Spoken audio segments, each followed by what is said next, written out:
guys, hai. Nah, ada yang penasaran nggak sama dalemannya dari Expander? Nah, kalau menurut aku ya, Expander ini termasuk mobil idaman keluarga. Karena apa?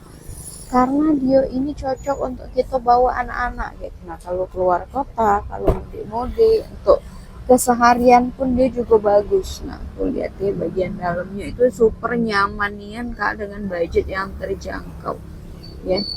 Jadi ini joknya tuh bisa diguling ke.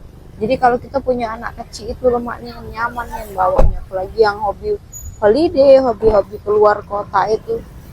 Cok, nah jengok AC-nya ya. Tuh. AC-nya double, terus ada sekat-sekatnya juga tuh ya. Nah,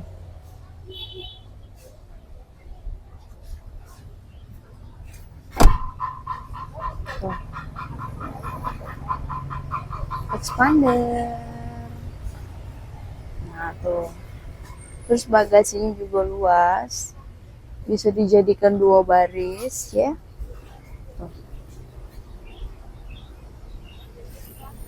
Biar lebih jelas lagi kita lihat ya. Tuh, Expander. Jadi ini aku rekomendasi buat kakak-kakak yang beranaan kecil ya.